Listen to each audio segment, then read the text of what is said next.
Кезекке тұру үшін сізге келесі қадамдарды жасау керек. Indigo24.kz сайтын ашу, қалаңызды таңдау, кезекке тұру командасын таңдау. Мектепке дейінгі балалар мекемесіне кезекке қою мемлекеттік қызметін портал арқылы келесі тәсілмен пайдалануға болады. Бірінші, өтініштің электронды формасын толтыру. Екінші, өтінішті бергені туралы хабарлама алу. Үшінші, кезек нөмірі берілгені туралы хабарлама алу. Аталған қызметті алу үшін баланың жеке мәлімдеушісінің ЖСН-і болуы, сонымен қатар баланың ата-анасының немесе заңды өкілінің ұялы телефондарының қолданыстағы 2 телефон нөмірі болу керек. Кезекке тұруға өтініш беру ережелерімен танысу керек және кезекке қоюға өтініш беру процесінде мәліметтер алу, хабарламалар мен хабарландырулар жіберу үшін өзіңіздің байланыс деректеріңізді пайдалануға келісім беру керек.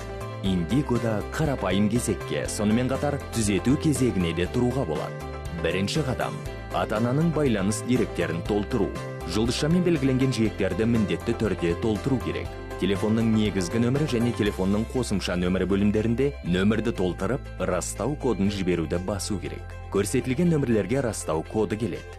Одан кейін электронды пошта мекен-жайын толтырамыз. Имейлға растау кодын жіберуді таңдаймыз. Көрсетілген электронды пошта мекен-жайына растау коды бар хат келеді.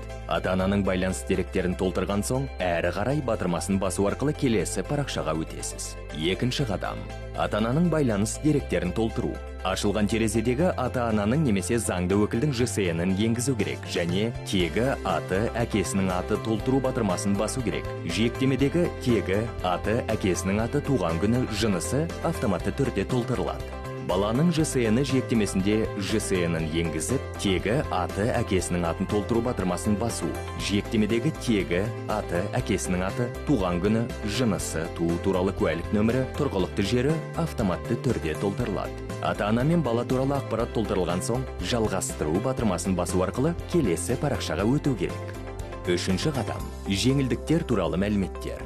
Әлеуметтік жеңілдіктер автоматты түрде анықталады. Жеңілдік кезектегі басым жағдайға баланың құқығы.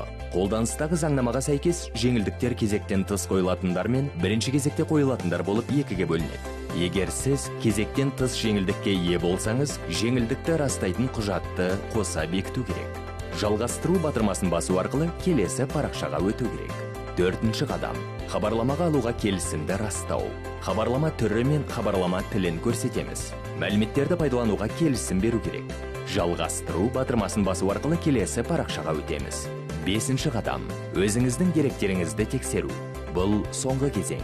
Индиго сізге жиналған мәліметтерді көрсетеді. Оларды растауды сұрайды және қызмет берушіге электронды өтініш жібереді. Сіз өтініш бергеніңіз және кезең нөмірінің берілгені туралы хабарлама аласыз. Дайын. Сонымен қатар Индиго компьютерден ғана емес, телефон арқылы да қолайлы.